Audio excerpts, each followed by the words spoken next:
নাই, এমন কোন চেয়ার নাই যে চেয়ারে আল্লাহ পাক তার হাবিবকে বসান না। কেন? কেন?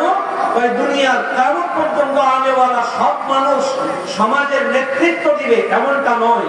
কিছু মানুষ নেতৃত্ব দিবে, আবার কিছু মানুষ তাদের তত্ত্বাবধানে পরিচালিত হবে।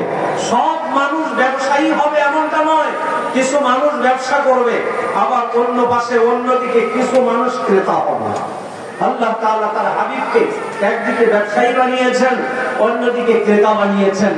একদিকে কি মানে সমাজপতি বানিয়েছেন, আবার অন্যদিকে অন্যদের আন্ডারে তিনি পরিচালিত হয়েছেন। একদিকে আল্লাহ পাক রব্বুল আলামিন তার হাবিবকে এভাবে করে রাখালগিরি থেকে নিয়ে প্রত্যেকটা সেক্টরে, প্রত্যেকটা চেয়ারে তার হাবিবকে বসিয়েছেন। কেন? কিয়ামত পর্যন্ত আনেওয়ালা মানুষ যেন নিজের দফতরকে সেই রঙে সাজাতে পারে। রব্বুল আলামিন ফরমান, লাকাদ কানা লাকুম ফি রাসূলিল্লাহি উসওয়াতুন হাসানাহ লিমান কানা ইয়ারজুল্লাহ ওয়াল ইয়াওমাল আখির ওয়া যাকারাল্লাহা কাসীরা। আল্লাহ বলেন, যারা নাকি ইয়ারজুল্লাহ দুইটা কামনার বাসনা যারা অন্তরে লালন করে, দুইটা কামনা বাসনা যারা অন্তরে লালন করে, এক নাম্বার যারা আল্লাহকে পেতে চায়, এক নাম্বার যারা আল্লাহকে পেতে চায়, ওয়াল ইয়াউমাল আখির, দুই নাম্বার যারা ইয়াউমে আখির। মুফাসসিরিন একরাম লেখেন, ইয়াউমে আখির থেকে উদ্দেশ্য হলো যারা নাকি জান্নাতের মেহমান হতে চায়, জান্নাত কামাই করতে চায়, আল্লাহ পাককে পেতে চায়, জান্নাতকে পেতে চায়।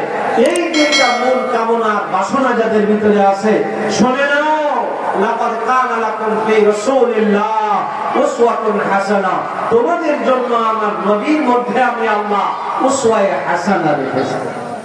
তোমাদের জন্য আমার নবীর ভিতরে আমি আল্লাহ উত্তম আদর্শ রেখেছি, উত্তম আদর্শ রেখেছি। তুমি একজন ব্যবসায়ী, আমি আমার হাবিবকে ব্যবসায়ী বানিয়েছিলাম।